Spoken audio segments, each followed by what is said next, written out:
Hello and welcome to PGurus channel. I'm your host 𝙒𝙖𝙩𝙤. Joining me today after a lapse of a few months is Professor M D Nalapat, and we are going to talk about his new book, Cold War 2.0: Illusion versus Reality. And let's welcome our guest of the evening, Professor Nalapat. Professor Nalapat, namaskar and welcome to PGurus channel. Thank you very much, Sri. Sir, it's been a while since we had you on our channel, and I hope you're doing well, sir. All our viewers' prayers go to your well-being, and hopefully everything is going okay on your end, sir. Sri, both you and I, we believe in a divine force, and we are all, in the control of that divine force. So that divine force has decreed that I'm speaking to you now. So true, so true. Miles to go before we both sleep. So, sir, congratulations on this book. Excellent title, very, very compelling read. And I've actually fast read the book, so I have a few questions. The most important thing that comes to my mind is you are the best suited person, in my opinion, to write about this because the world order has been changing for the last 100 years. The First World War, after the end of that, Britain was already losing its sheen, and then you had the brief rise of Germany, and then United States took over. Then there was Russia, and now you have a new superpower, which is China. And coming in just day before BRICS is going to start, this is the best time to have this conversation. The first question that I have, Professor Nalapat, about this book, and viewers, you should really read this book because he has, in a very small amount of space, he has condensed a lot of realities of what is happening in geopolitics in and around the world. The first question I have for you, Professor Nalapat, is that you mentioned that under Deng Xiaoping, China enjoyed more autonomy and decision-making power at the local level than even today under the Modi administration. Care to elaborate on that? No, I didn't say Modi administration. I said Xi But Jinping administration. Xi There's Jinping, quite yeah, a yeah, big yeah. difference between Modi and Xi Jinping, Sri. But before that, I want to tell you about two books because they're the two bookends. First was my book, 75 Years of Indian Foreign Policy, which came out last August. In that book, I had argued that the two largest democracies, India and the United States, would willy-nilly need to work together. The way, Sri, is like an arranged marriage. Well, what brings about an arranged marriage? The family of, if I may call the family of interests, the family of circumstances brings together an arranged marriage. And, that's different from a love marriage in which you have a sudden passion, a sudden emotion. Now, for example, this intense love that the United States is now under the Biden administration is feeling for Ukraine resembles very much a very torrid, love relationship. Now, the unfortunate fact is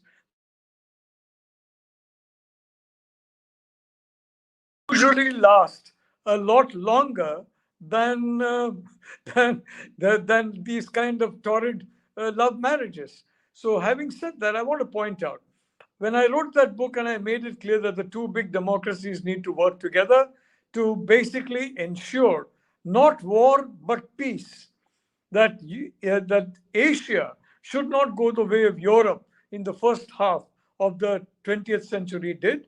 We should not go that way in the first half of the 21st century. I made that point, and as a deterrent, India and the United States needed to work together, not to begin a war, but to prevent a war. There was a certain amount of criticism. I mean, I'm not going to name a particular university in Delhi that is a very well-known university. I've got a lot of good friends there. It's a wonderful university. Some of the leading lights, who were in that university at one time, who are still, they thought this was too, quote unquote, pro-American. Look, this is nothing to do with love for America or love for India on the part of your country or mine. This has to do with mutuality of interests, commonality of interests. And the commonality of interests needs us to work together in the Indo-Pacific very, very clearly. Now, I have always stressed the the question of interest. You'll remember, Shri, on this channel, I opposed S-400. You remember that very clearly. Yes. I was one of the possibly, I mean, I don't think there were too many people who opposed the S-400 deal. Yeah. I said, let's trade with Russia. Russia is a good friend of India. Let it remain so. Let's double or triple our trade with Russia. But for God's sake, don't buy defense equipment, because today Russia and China are linked at the hip in defense and security. And now what's happening? S-400 deliveries have stopped. You understand? So, what I was warning about came to pass. So I was very much in favor of a good relationship with Russia. I am very much in favor of that. I'm very much in favor of us buying a lot of Russian products, oil and gas, for example, and Prime Minister Modi is doing that.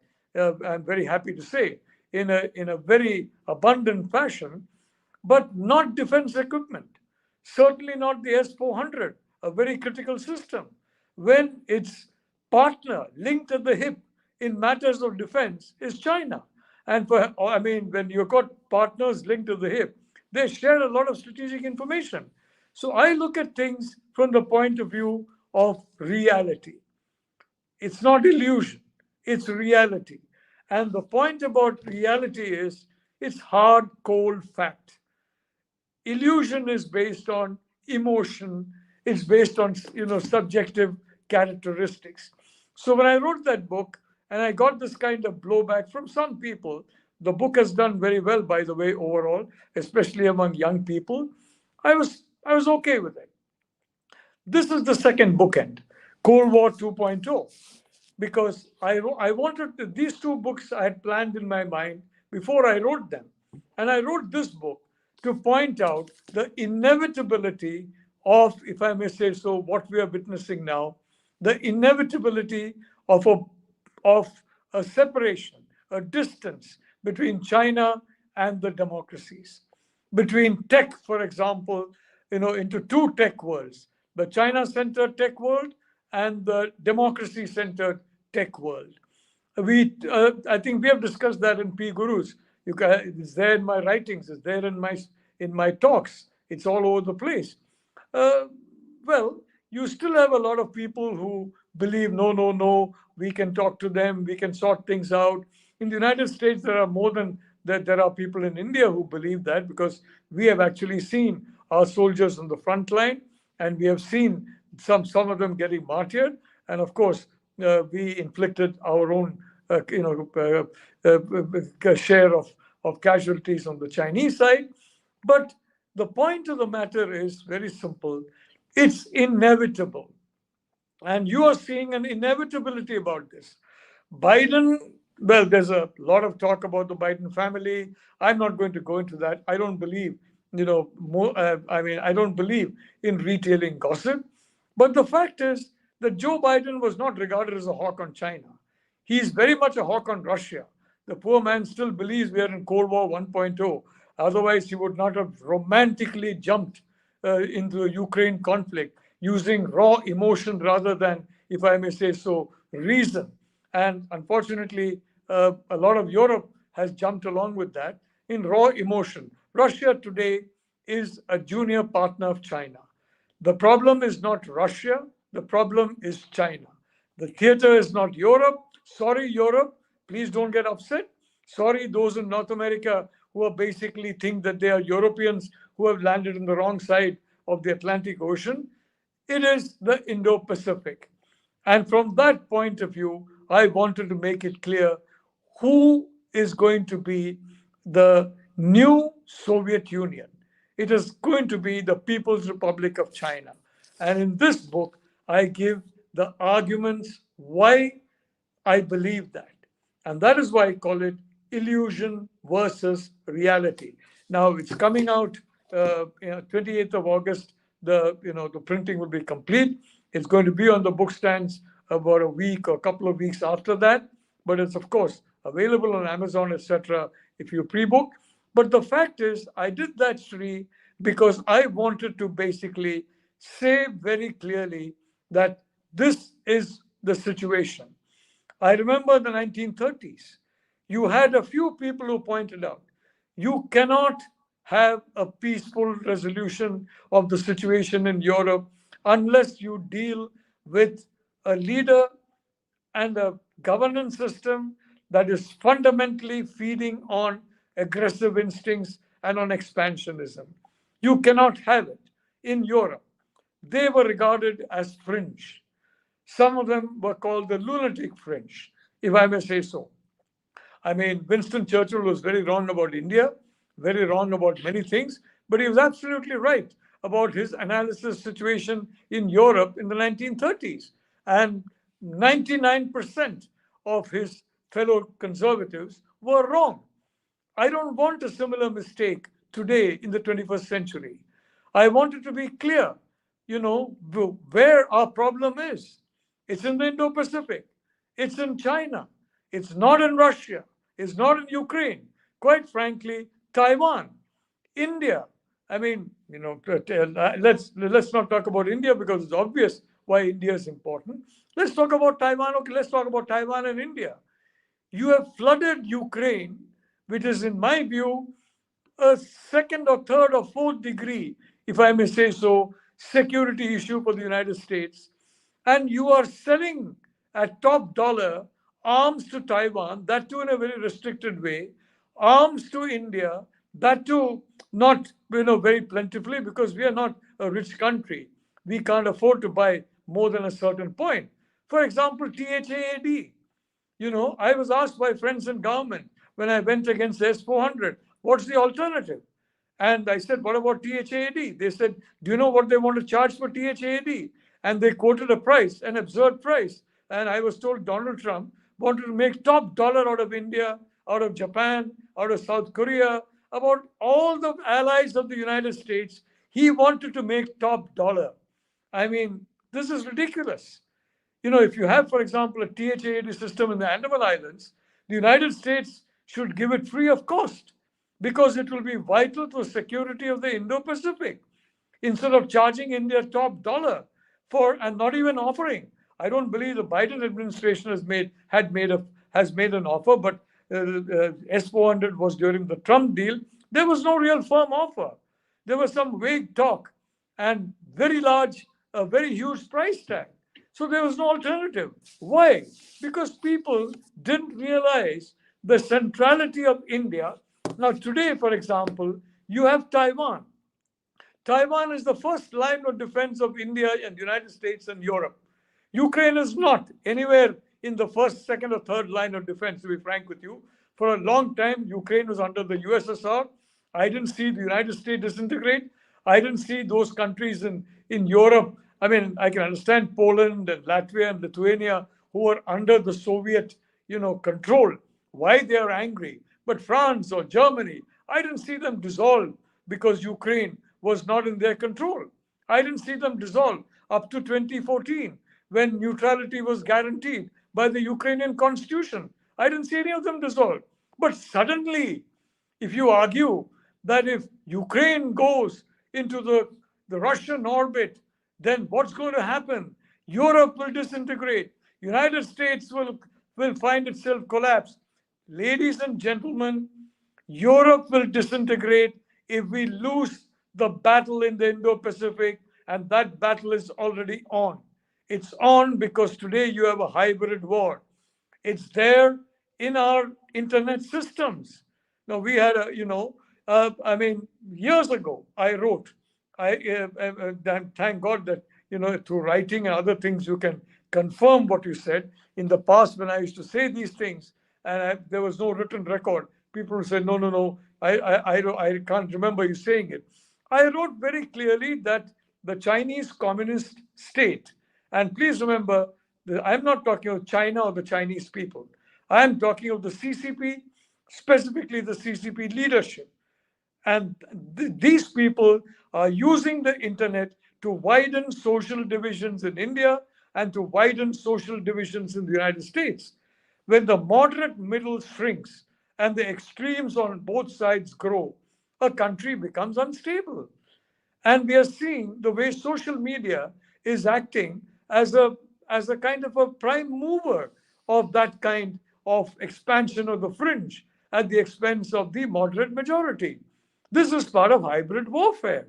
Hybrid warfare is illness, is disease. And I'm sorry to say, I mean, where the United States is concerned, the United States funded a lot of the research that frankly led to the development of the COVID, of the SARS-19 virus. And till now, there's been no accountability. Dr. Fauci, Dr. Daszak, all these people are walking around absolutely freely and having a great time. Thank you so much, Professor Nalapat. I have a question for you. Today, if you look at the three largest passive asset management companies in the United States, Vanguard, BlackRock, and State Street, combined assets under management is $22 trillion. The US GDP is $26 trillion.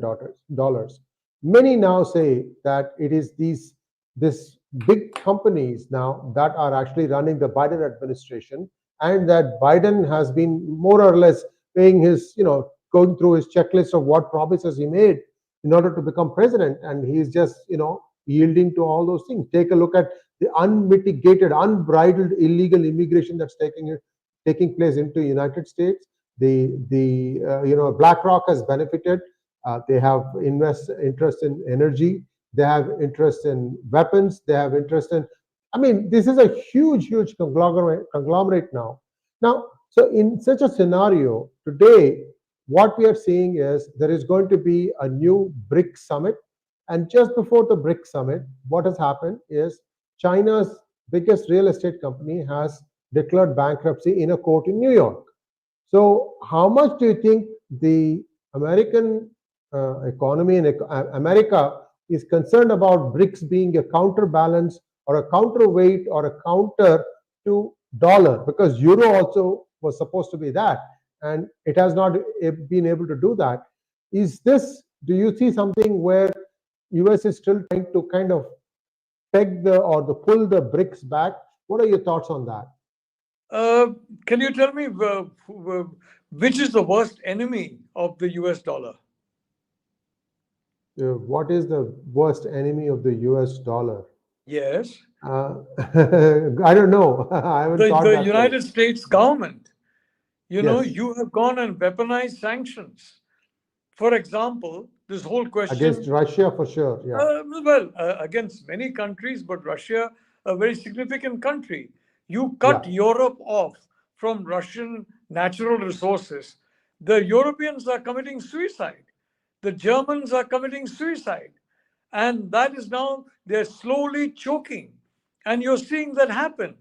The fact of the matter is, Sri, that Russia has now become a very, its levers of freedom vis-a-vis China have almost vanished. And, and this is a problem for us in India. That's one of the reasons why, we are not getting the deliveries of S-400 that were promised to us. And that is the reason why a lot of people in India are now realizing relying on Russian arms is a problem. Something that you and I discussed 3-4 years ago, and both of us were very badly criticized by a lot of well-meaning friends in India because of that. The fact is, sanctions are absurd because the dollar is a universal currency. And then when you have a universal currency, you can print as much as you like because there'll always be a demand for dollars. But when you start using that power to sanction countries, for example, ethnicities, in this Ukraine conflict, you're sanctioning people of Russian ethnicity who are not even Russian citizens. You are sequestering their property. Now, I would like to ask, even at this stage, 2011 was when it happened. What has happened to all the assets of Muammar Gaddafi? What has happened in 2003? What happened to all the assets of Saddam Hussein? Saddam Hussein had a huge number of assets. What has happened to all of them? Where have they gone? Can anyone tell me? I have no idea. No one has, it's not only, I mean, I haven't seen any public thing as to what happened to all the billions of dollars that Saddam had, to all the billions that Gaddafi had, that Libya had. So where has it gone away? And today, you're talking about confiscating the property of so-called Russian oligarchs. Many of them are ethnically Russian, but their passports are different. Now, when you start doing that thing, tomorrow you're creating a situation in which people are simply terrified of holding the dollar, of holding the euro, of holding the Swiss franc, of holding the British pound. Why? Because tomorrow somebody may wake and say, okay, you are the enemy now. That's why Arab countries are now gravitating towards China and Russia, because they feel today it is the Russian ethnicity, tomorrow it may be the Arab ethnicity. Day after tomorrow, it may, I mean, it may be those of Chinese ethnicity. I'm not talking of hardened Chinese communist leaders. By the way, they're all unsanctioned. They're all completely free to operate. Nobody does anything against them. God knows why. When you're acting so much against people who are much less of a security threat, why you're not acting against them, I don't know. But you're talking about ethnic Chinese who are maybe friendly with individuals in China, mostly for business reasons. You're talking about these financial companies. Every one of them, at no time out of 365 days in a year, will you find a single day in which they have not, one of the other of their top people is not visiting China or cultivating the Chinese. And today the Chinese under Xi Jinping are clear. You got to help us the way we want. And the way we want is the way the PLA wants. And so willy-nilly, if you want to make money in China, you pay. And what do you pay? You pay in the currency of the security of your country. And that's what's happening. So I'd only like to say, Sri, you and I have talked about this at length. You and I have talked about Ukraine. I regarded it as a diversion. I regarded it as secondary theater, then and now. And the only point I've got about the Biden administration, and unfortunately a lot of Republicans as well, whether it's Mitch McConnell and some others. Now you have that Vivek, that chap who's come in, Krishnaswamy. Vivek Ramaswamy. I must say the guy is brilliant. He said what we need to do is detach Russia from China, period. He said that, I think it was to one of these television channels, possibly even CNN. I mean, the voice of the White House, if I may say so. He is absolutely right. The Americans played a very smart game in detaching China, and basically China had no reason, they're already detached. It was detached from the late 1950s, recognizing that and leveraging that against the Soviet Union. What this guy Ramaswamy is saying is do that against China, because China is the threat. This guy certainly has the brains to be in the White House. In case some other person comes as the presidential candidate, I hope he's going to make him the vice president, because this guy is absolutely right. And he said it out loud. And he said it out loud because we are now into almost the 600th day of the Ukraine war. And everybody has now got Ukraine fatigue. And everybody has now understood Ukraine is being battered and completely smashed. And if Ukraine is so important to Europe, and when Ukraine is getting smashed, well, I don't see a similar effect on Europe. I am seeing a very big effect of the lack of Russian resources in Germany and in other parts of Europe. But I'm not seeing any effect of Ukraine, which makes my basic point. Ukraine is not even a first, second, or third degree security problem. Taiwan is a first degree problem. And you make Taiwan pay through your nose for a little dribble of weapons, where you should give it to them free. And you're giving a country which is not even a fourth grade security issue with you all the weapons that it can swallow and more. Weapons, 40% of it land up in the black market. Incidentally, I pointed that out 2 months into the war when I was given a briefing by some friends who were based there and who have since not there anymore. So I can mention where I got that from. So Sri, let's be adult about this. The problem is the United States also hasn't faced up to this reality. And the United States' actions are killing the dollar as an international currency. This is giving an opportunity for China and Russia. And they want to introduce a different currency. Initially the Chinese wanted it to be renminbi. The Russians, of course, had to go along because now they're being forced to go along with whatever the Chinese want, thanks to this situation regarding their sanctions and this war, etc. But the whole point is to dethrone the dollar as the global currency, and that is what the Chinese are attempting to do. And you are helping them with this policy of sanctions because, please understand, unless a dollar is safe to hold, who's going to hold it? And with the risk that any country can be sanctioned, some president may come, some national security advisor, some bunch of senators may get an allergy to some country and say, let's sanction them. Let's sanction all the guys there. And hey presto, your dollar holdings are so much, ash, so much waste paper. So this is the problem, Sri. Let's be honest. The fact is, let's face up to reality. Let's have policies based on reality. If you want the advantage of the dollar as a global currency, you have to understand that as a global currency, you as the manager have got to remain neutral.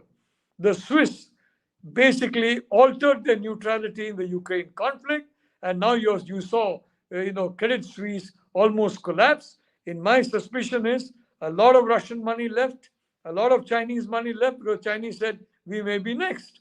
And Credit Suisse is in trouble. Swiss are in trouble because they're no longer neutral. They're now part of NATO, if I may say so. They may be formally part of NATO.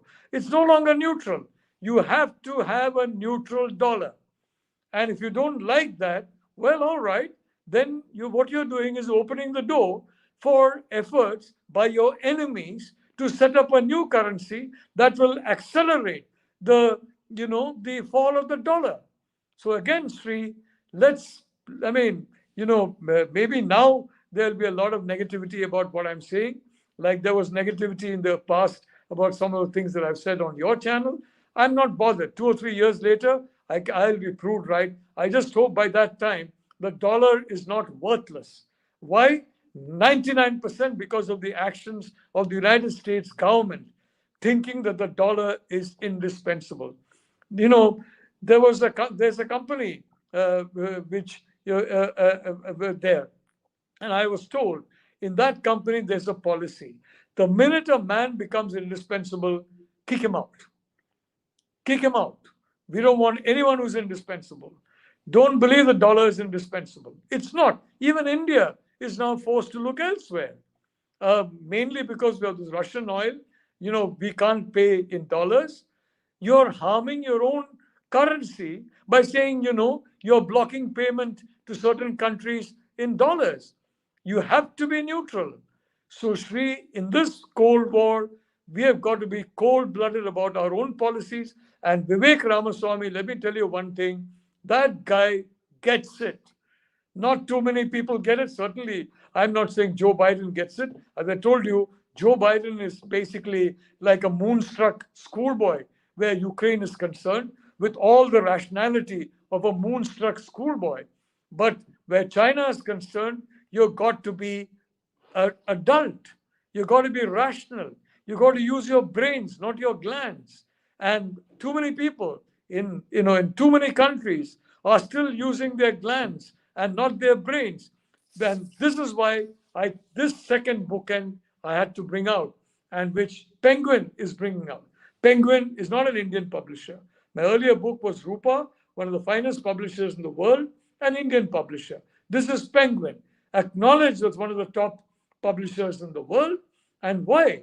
Because even in the West, people are beginning to understand that some of the narratives that have been there are not correct. And you look at you and I have arguments about Ukraine. I mean, Asia, Africa, Latin America, what are they thinking? They're thinking that the United States is only concerned about, I hate to use these terms, a white country, a European country. They're not concerned about the rest of us.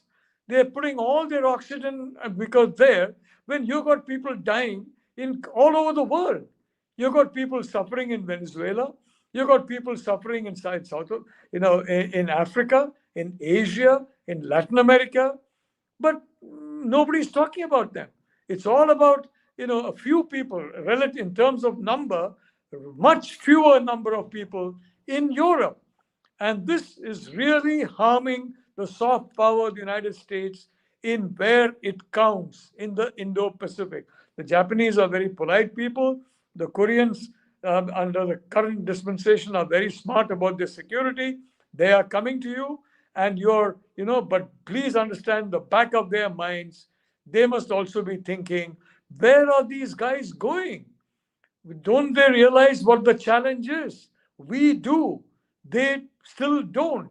So I'm only saying, Sri, do we need a third world war before people come around? That was the thinking why I wrote this book.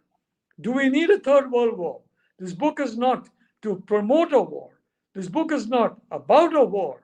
The book is to prevent a war by creating a deterrent force and deterrent policies, and by ignoring illusion and embracing reality.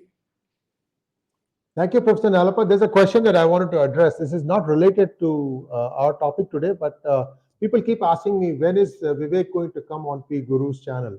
PGurus is, if he comes on PGurus, it is like preaching to the choir. Every Indian American is proud that another Indian American is contesting for presidency. What he really needs to concentrate is to try and win over Main Street America, mainland America. That's where his efforts need to be. Once that is prevailed, once he becomes like the top two finisher in the Republican Party, then it would be a good time for him to come on PGurus channel and explain his vision to all of us. So just wait for some more time, guys. We will have him. We do have connects, but right now his bigger challenge is to try and convince America that he can be their commander-in-chief. Many Americans are confusing him, saying that, oh, you are a Hindu, therefore, I have some concerns being a Christian. So he has clarified that very eloquently, saying, I am running for your commander-in-chief, not pastor-in-chief. So we'll wait and see. No, Sri, if I may say so, Sanatan Dharma embraces every single philosophy. It's a universal faith. It's like a universal blood donor. You can, a universal blood donor, that individual's blood, her or his blood, can put anywhere. Sanatan Dharma can fit any faith, I can tell you. So Vivek Ramaswamy is a Sanatani. I am a Sanatani.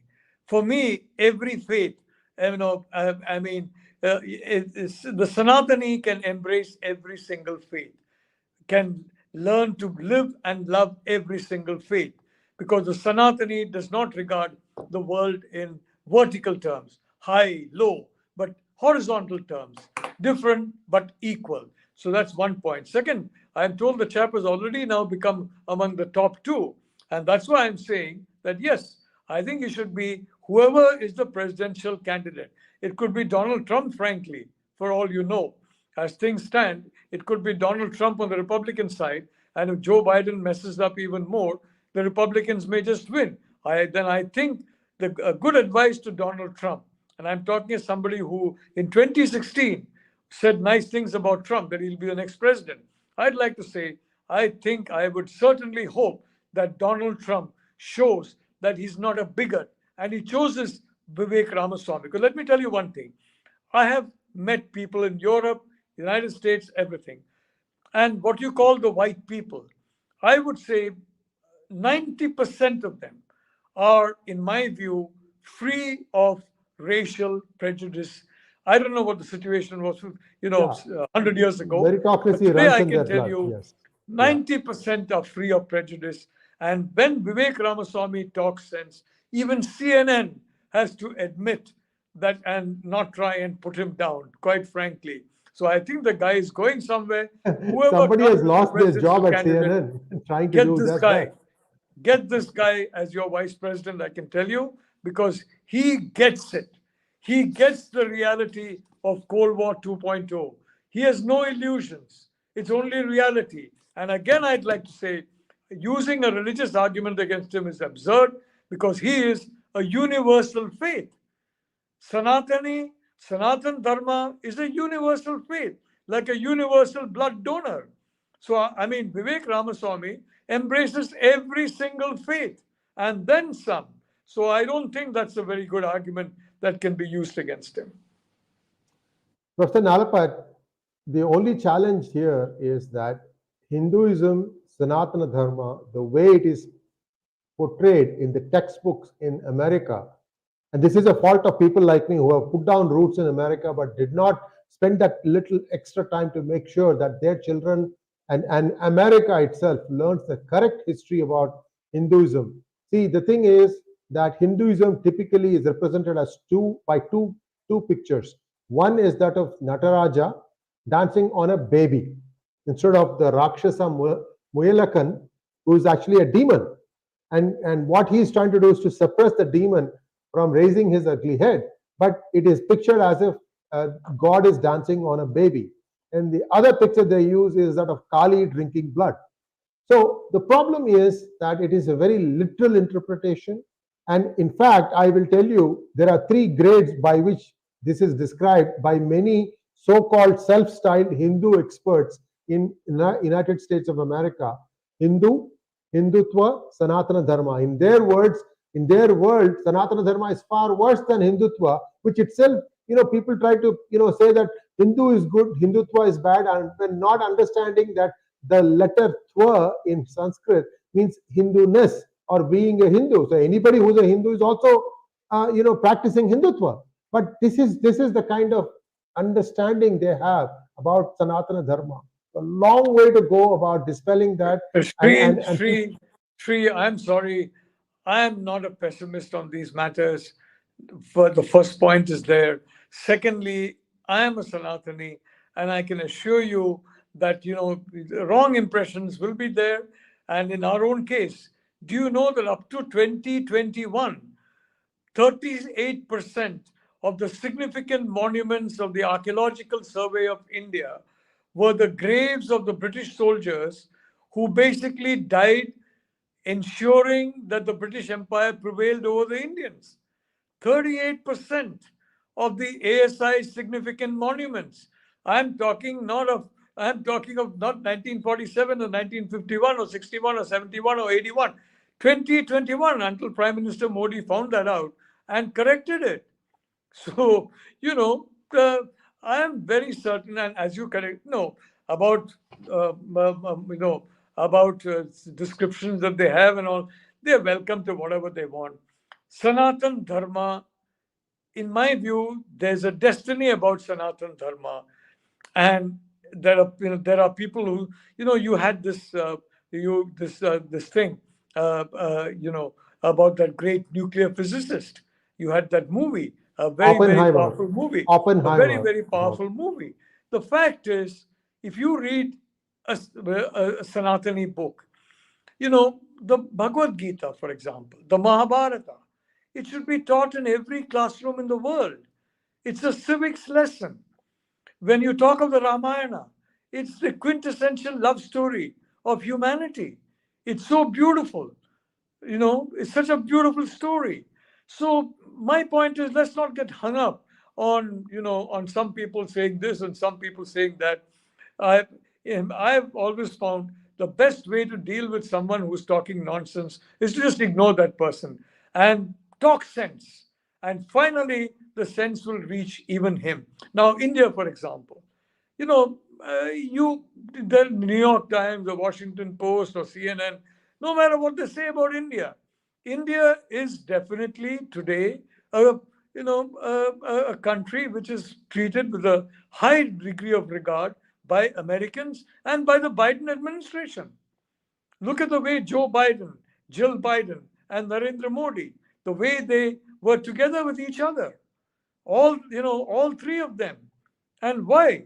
Because it is a destiny. And my point is, this is our destiny of today. This is our destiny of today. And the destiny of my earlier book in August was basically if I may say so, picturizing Biden, Modi, and Jill Biden, of course, was, very important to have the first lady.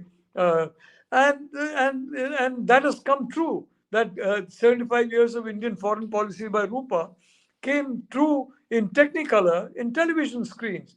This will also come true, which is an alliance of democracies and some countries such as Vietnam, etc., to confront an aggressive, expansionist power run by a leader who believes in the use of force as his default option. When you have that kind of a combination of a people that have really been pumped up to believe that they are superior, that is the people in the Communist Party, and they are superior, they run the rest of China. There's a big difference between a Communist Party member and a non-communist member in China. But, even though the communists are only about 90 million out of 1.38 billion. So I'm quite frankly optimistic that it is not going to take long. But my worry is we may stumble into a third world war unless we understand the lessons of the past. This book, the first book, was written as basically the direction that we should go. This book is warning of the danger ahead if we do not take the right direction. Thank you so much, Professor Nalapat. We have a few questions for you from our viewers. Let's take a few questions, please. Rahul Rathod wants to know why West and now China are obsessed with foreign policy instead of looking inwards. In India, nowadays, foreign policy is popular, but it's not a major part of politics. Do common people care about foreign policy in the West? Well, look, common people may not care about foreign policy. Uncommon people may not care about foreign policy. Everybody is common, everybody is uncommon in different ways. But the fact is, foreign policy touches all our lives. Foreign policy has got to be an instrument of welfare of the people and the country. Foreign policy cannot be divorced from the overall good of the country. And you have to use foreign policy as one more instrument for betterment of the lives of the people. Now, for example, you're seeing this opportunity with decoupling of tech from China. It is going to be inevitable for electric cars to be made in India. It's going to be inevitable for Apple iPhones to be made in India. Why is it inevitable? Because technology being such, if you produce an electric car in China, you can sell it in China, Russia, Iran, Pakistan, but very few other countries. In the next few years, that's going to happen. If you produce an Apple iPhone in China, well, the Chinese will not want to buy it, of course. They'll clone it and have their own thing, but you won't be able to sell it anywhere. So you'll have to willy-nilly come, and you'll have to come, India would be a very good bet. So I'd like to say that, there is an inevitability, frankly, about the transition that India is going through and the Cold War 2.0. We have discussed this many times, Sri. The Chinese took full advantage of Cold War 1.2. Deng Xiaoping grew because of that. Xi Jinping, and I again like to say it was Xi Jinping I was referring to. You can, that is very clear. It's in the book. It's everywhere. It's nothing to do with our people at all. But, the reality of the situation is we have got the opportunity of a generation and several generations in Cold War 2.0. We have to leverage Cold War 2.0 the way the Chinese leverage Cold War 1.0 and come out of it as the tertius gardens, the golden middle player, the third actor. So when you have A and B, the third actor becomes golden, and that is a golden opportunity. So we have to seize this opportunity. And in my book, I've talked about ambivalence, I've talked about ambiguity, I've talked about shedding it. I have shed ambiguity in my writings, in my talk, in these books. And the point is, we need to shed that as well in the United States and in India. And we need to understand we are in a marriage arranged by the circumstances of the conditions that we have, the interests and realities that we face, and we better get used to it. So my first book and the second book, in a sense, there's a book in between, which is published by Manipal Universal Press. Again, an excellent book called Geo-Politics of the 21st Century, which came about 5 months ago. But I'd like to say these are the two bookends. And that is why I'm glad you're having this discussion with me, Sri. I'm glad you're having the discussion in California, because a lot of people in California are now waking up to the fact that China was a great place, but it may still be okay. But in 2 or 3 years' time, well, unless you are allowed to sell in China, which you will not be, because the situation will develop and develop and develop to that level, you're not going to be able to sell anywhere outside China, Russia, and Russia. If Vivek Ramaswamy has some say in the matter, Russia will go with the West. I mean, it is hanging on to its relationship with India. It's one of the few independent levers it has got. But frankly, it is so much bound into China that it is now proving of less and less value to us. But the reality is, I can tell you that, if Ramaswamy gets it, and if people are willing to listen to him and make him, come second in some of these polls, that means Americans are listening. Indians are listening. Some, I would have been abused, frankly. Now, if you had the CNN thing of Narendra Modi and Biden and Jill Biden, well, there'd have been a flurry of negativity, and within and without or whatever. Nothing, because people are beginning to understand it's inevitable. Of course, you have some leaders who basically, behave in a different way, but forget about that. That's also one more reason why, Sri, in my view, what is necessary, frankly, I'll tell you, is another 5 years more of a continuation of this digitalization, etc. Because you're a technical man, you will understand that with digitalization comes transparency. With digitalization comes access. And the more digitalization that you have, and the greater the reach of people to the online world, the greater their access to, to laptops and to smartphones, well, the greater the chance that transparency is going to become bigger and bigger, so that nobody can stop it. So I'm optimistic about India, I can tell you. And as far as foreign policy is concerned, sir, there's no difference. Foreign, domestic, foreign, it's now a seamless, singular entity working, hopefully, for the common good. Thank you, sir. And Jairam Gopalan Iyer wants to know, is not inaction by Indian government and lack of strict laws encouraging third-rate countries, arrogant China, terrorist Pakistan and their sponsored people, fake institutions, narratives, etc., etc.? Well, I'd like to say that, there are a lot of narratives that are unsaid on the Indian side. And one of the reasons could be that a lot of the activities of this government, there are dozens of them. And when you put about 3 dozen, 4 dozen together in a list, nobody looks at anything in that list. It's like you see an article which is more than, let's say, 1,500 words. You don't read it, frankly. You may not even skim through it. So this is the problem that we are facing here, actually. So I would like to see much more deregulation. And again, I'd like to point out, a lot of stuff has been decriminalized over the last few months under the direction of the Prime Minister, Narendra Modi. And this decriminalization is essential. Much of this was criminalized not really to punish the wrongdoer. The problem is, Sri, to so-called catch that one crook, you are preventing 99 Indian manufacturers from competing with their global competitors in the Indian market. You are handicapping them. So decriminalization is important, very, very important. And now that is happening. A lot of deregulation has taken place. A lot more has to take place.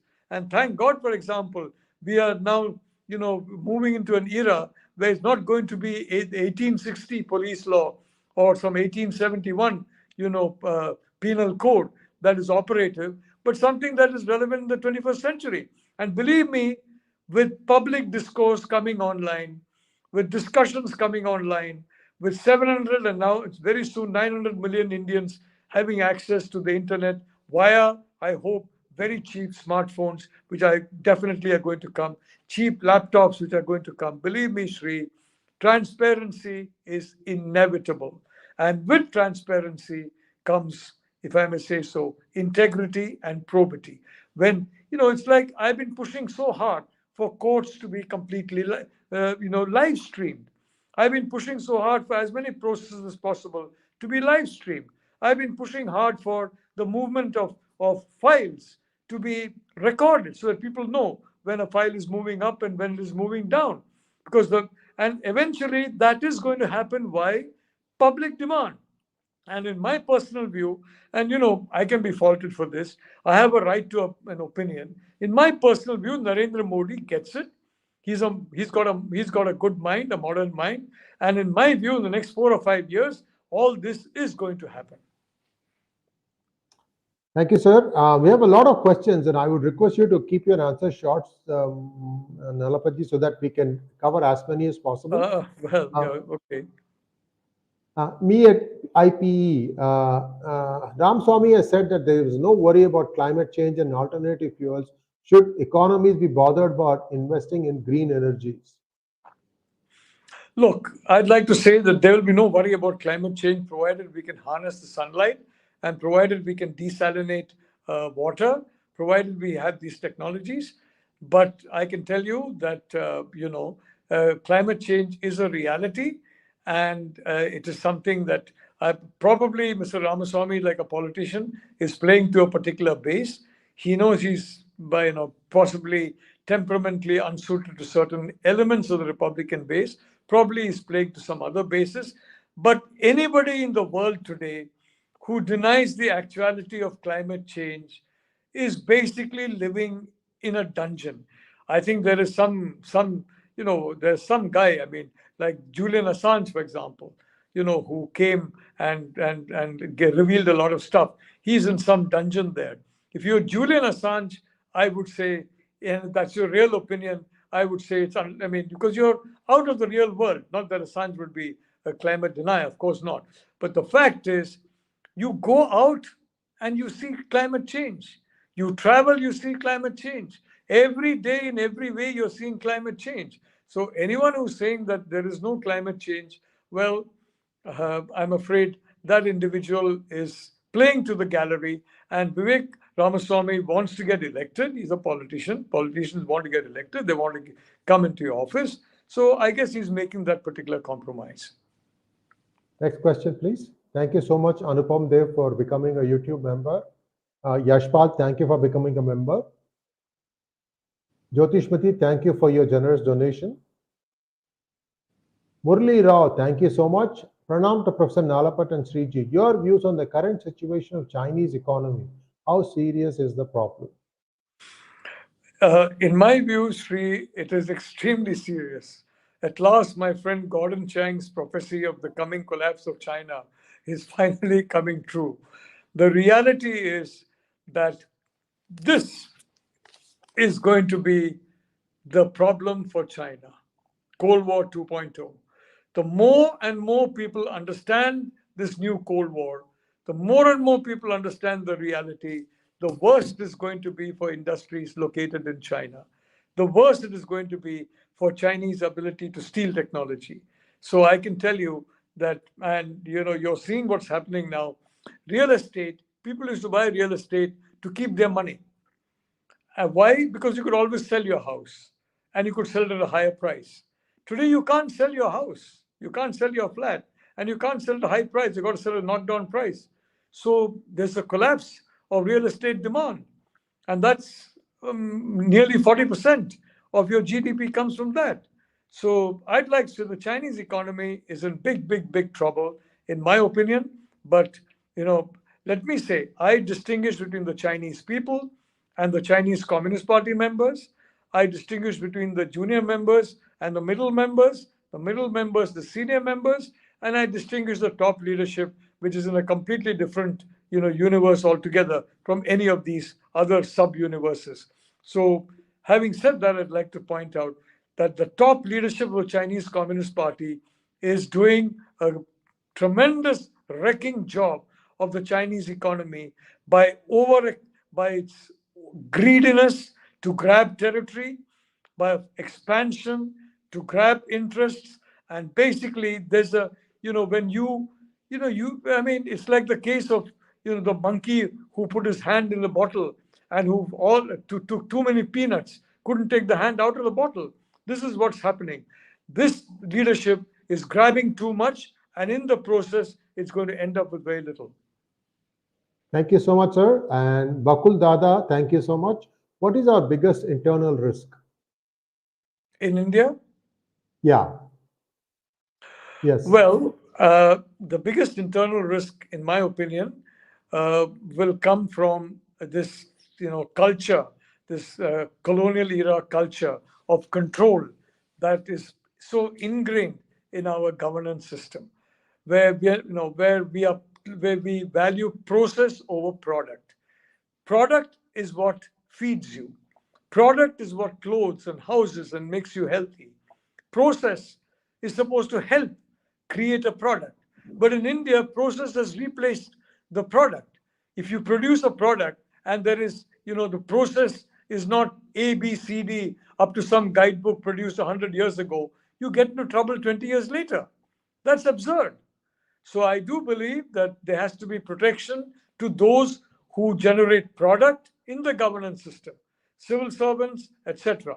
And those who are successful in raising in meeting their objectives, in raising their living standards, well, maybe the processes that they were prescribed were wrong, and the processes that they followed need to be followed. So the danger that we have in India, frankly, over-regulation, over-criminalization, and overemphasis on process at the expense of product, and that is handicapping local industry. Taxation. Another thing is taxation. GST, way too high rates. From the very beginning, I've been saying a brilliant idea, you've got to have much lower rates. So if you cut rates, you'll get more people in the tax system. You don't have enough people in the tax system because the rates are too high, the regulations are too onerous, and they don't want to take the chance. They don't want to take the risk.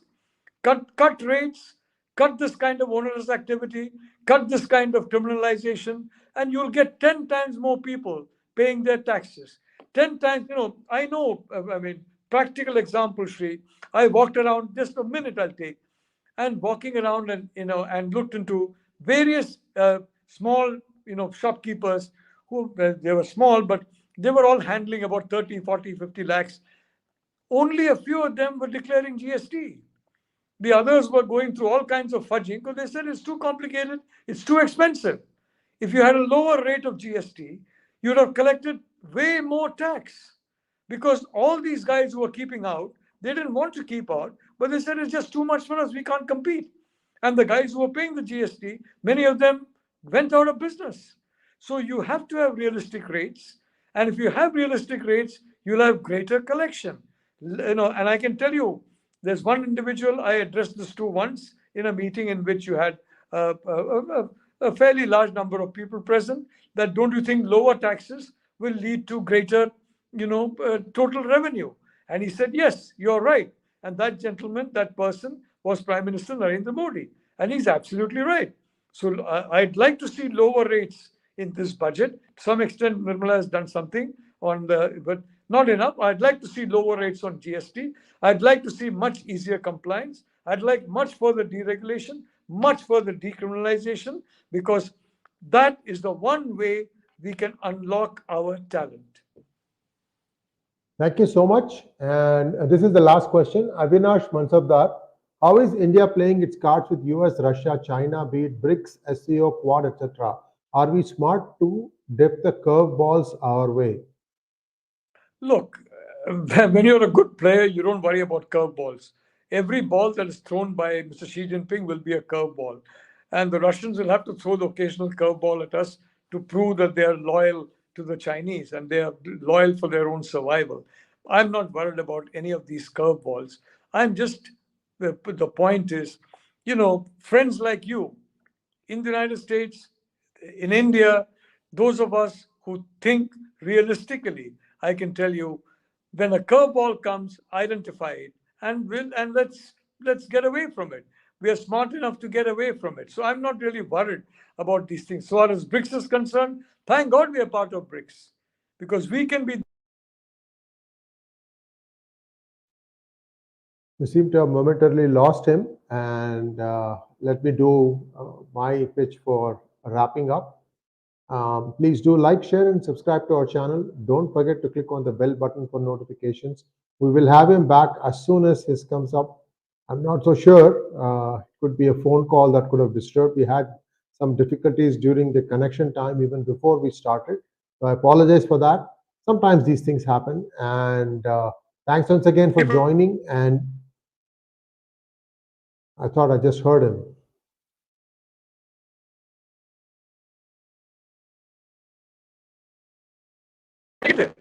So I'm frankly quite that these curveballs will work out, and in the sense of being sent back. And it's good that India is in these groupings, because India represents the global south. And more importantly, India doesn't want SCO or BRICS to become a forum for slugging it out of one side, the Sino-Russian alliance, the Sino-Wahhabi alliance, against the other side, which is India, US, Japan, etc. So I think this is a good situation to be in, that we are in it. I'd rather we are in and we give our point of view bluntly, which we are doing now, rather than be out and be helpless, as in UNSC or what happened in ASEAN and in so many other fora. Thank you so much, Professor Nalapat. And as always, a pleasure to listen to you, sir. And we'll be back again with Professor Nalapat at his convenience. And once again, thank you and namaskar. Jai Hind. Jai Hind.